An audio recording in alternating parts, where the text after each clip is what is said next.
जब जब जनाब स्पीकर फ़लस्तीन का जिक्र आता है, गाज़ा का जिक्र आता है, it is always a sad day for the entire Muslim world, specially उन ममालिक के लिए जो साइड बाय साइड है लेकिन आज तक फ़लस्तीन का, गाज़ा का हेल्प नहीं कर सके। जनाब स्पीकर, मैं मुख्तसर 2-3 चीज़ें गुजारिश कराऊँगा कि जनवरी में सीज़ फायर हो गया है और मार्च में वो कोलैप्स कर गया, लेकिन जनाब स्पीकर हमें एक चीज़ देखनी होगी, फ़लस्तीन की इंटायर पॉपुलेशन वाइप्ड आउट हो चुका है सो फार। अगर आप उसकी क्रिटिकल व्यू देख लें, मेरे पास यूनाइटेड नेशंस के और मिनिस्ट्री ऑफ हेल्थ के गाज़ा के कुछ फिगर्स मौजूद हैं।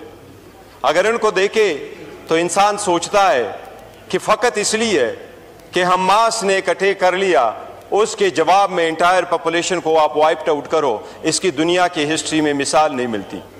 जनाब स्पीकर, एवरी स्कूल, जनाब डिप्टी स्पीकर, गाज़ा का एवरी स्कूल डिस्ट्रॉय हो चुका है। जनाब स्पीकर, एवरी कॉलेज डिस्ट्रॉय हो चुका है। हर एक यूनिवर्सिटी, 12 यूनिवर्सिटी गाज़ा की वो डिस्ट्रॉय हो चुकी है। Every single unit, more than 200,000 houses वो डिस्ट्रॉय हो चुके हैं। मोर देन 50 मिलियन डिब्री वहां मौजूद है। यूएन वाले कहते हैं यहां से डिब्री हटाओ तो इस पे 20 साल लगेंगे सिर्फ वो डिब्री हटाने का। जनाब स्पीकर, सो पार 61,000 अफराद शहीद हो चुके हैं। ये ministry of health of Gaza की 61,000 लोग शहीद हो चुके हैं। 1,11,000 लोग जख्मी हो चुके हैं। इनमें जनाब स्पीकर 2/3 चिल्ड्रन और एल्डरली है। जनाब स्पीकर, इस वक्त डेफिनेटली जिनोसाइड है। एक वर्ल्ड हिस्ट्री इस मरतबा बन गया।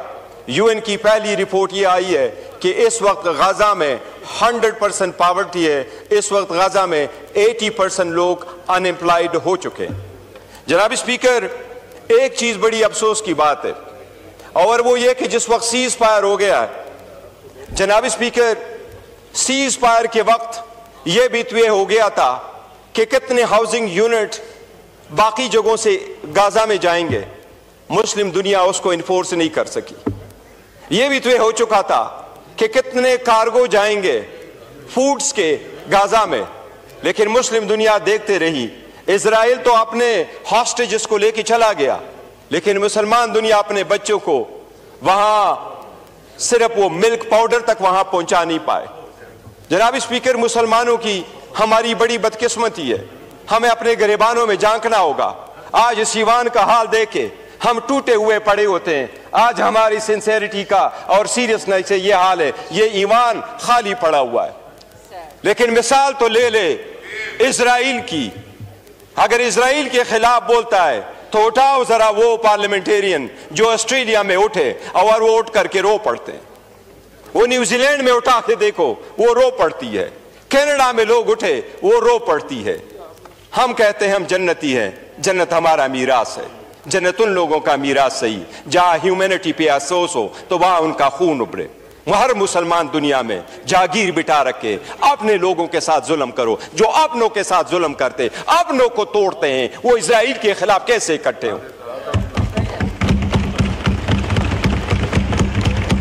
जनाब स्पीकर, मुस्लिम दुनिया एक काम नहीं कर सकी।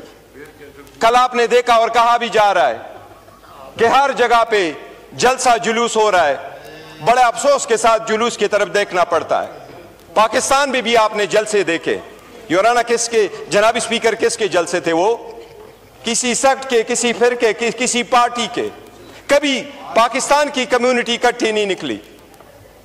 अगर निकला है तो पीटीआई निकली है, निकला है तो जेयूआई निकली है, निकला है तो पीएमएलएन निकली है, निकला है कोई तो पीपल्स पार्टी निकली है। एक उम्मत बन के कोई बाहर नहीं निकला कि एक ही झंडा हो कि हम फलस्तीन के हक में इजराइल के खिलाफ खड़े होते हैं। डिवाइडेड है। जनाब स्पीकर, यही वो डिवीजन है जिससे मुसलमानों का नुकसान हो रहा है। मैं कह रहा हूं ये वक्त है, ये हाउस भी रिजोल्यूशन पास करे। जनाब स्पीकर, हम चाहते हैं कि यूएन से मुतालिबा करे, ओआईसी से मुतालिबा करे और हम चाहते हैं कि अरब लीग से मुतालिबा करे।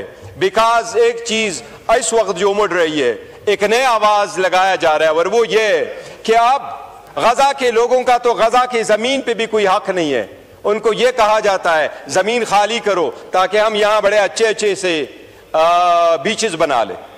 जनाब स्पीकर, इसके खिलाफ दुनिया को मुतहद करना होगा।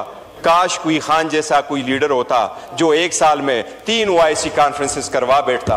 आज मुसलमान बगैर लीडर के।